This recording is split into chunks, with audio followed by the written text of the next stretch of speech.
নারদ মুনি বলছে, প্রভু যার জন্য তুমি ইট পাথর বয়ে নিয়ে যাচ্ছ আমি জানি সে সামান্য ভক্ত হবে না, তাহলে তুমি একটু অপেক্ষা করো। আমি ব্রাহ্মণের বেশ ধারণ করে, কারণ আমাকে চিনতে পারলে বিপদ, ও তার পরিচয় গোপন করে দেবে, তোমার ভক্তকে একবার দর্শন করে আসি। যার জন্য তুমি ইট পাথর নিয়ে যাচ্ছ আমি তাকে দর্শন করে যাও। নারদ নিজ রূপ সম্বরণ করে ব্রাহ্মণের বেশ ধারণ করে চলে গেল কোথায়? সেই ভক্তের কাছে। ও মায়েরা ভালো করে জায়গাটা লক্ষ্য রাখো। নারদ মুনি যখন সামনে গেল, ওই ভক্ত দর্শনে ছুটে গেল ব্রাহ্মণের বেশ ধারণ করে। এই মাধব দাসের কাছে গেছে, ভালো করে লক্ষ্য রাখবেন নারদ মুনি।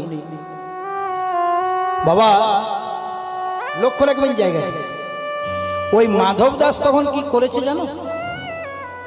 কাটারি হয় না বাবা, কাটারি, কাটারি বোঝো মা? তোমাদের এদেশে কাটারি বলে, তো আমাদের বাঁকুড়াতে কাটারি বলে, তোমাদের এখানে বলে? মিলিয়ে দিলাম। একটা কাটারিকে ধারালো করছে আর মুখের নাম গাইছে। ব্রাহ্মরূপী নারদ চমকে গেল। কেমন ভক্ত রে ভাই, কাটারি ধার করছে, তার মানে কাউকে হরি বল। আর তার জন্য ভগবান রাত্রিবেলাতে লুকিয়ে লুকিয়ে ইট পাথর বয়ে বেড়াচ্ছে না।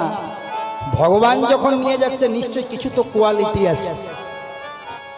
এই যে তোমাকে বলছি, তোমার নাম কি? আমার নাম মাধব দাস। আমার নাম মাধব দাস। আমার প্রভু, আমার ভগবান আমাকে ডাক নামে মাধু বল। এইটা কি করছে? এইটা নাম তো মুখে ঠিক করছে, এইটা বলছে ধারালো করছে। কেন? বলছে তিনজনকে খুঁজে বেড়াচ্ছে, বেটাদেরকে যদি পাই না দু টুকরো। তিনজনের মধ্যে কে কে?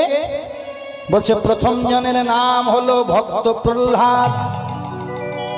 প্রহ্লাদ, প্রহ্লাদ এত বড় ভক্ত, তাকে তুমি? হ্যাঁ তাকে।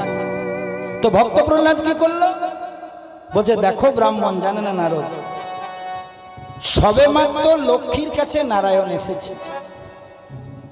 মা লক্ষ্মীর কতদিনের স্বপ্ন, স্বামী নারায়ণকে একটু সামনে বসিয়ে সাত তরকারি রান্না করে সেবা দেবে। অনেক করে সময় পেয়েছে নারায়ণ, লক্ষ্মীকে বলেছে তোমার হাতে সেবা পাবো।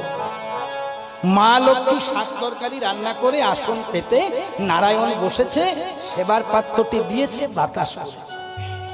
এবার যেই না নারায়ণ মুখে সেবাটা নিতে যাবে, এদিকে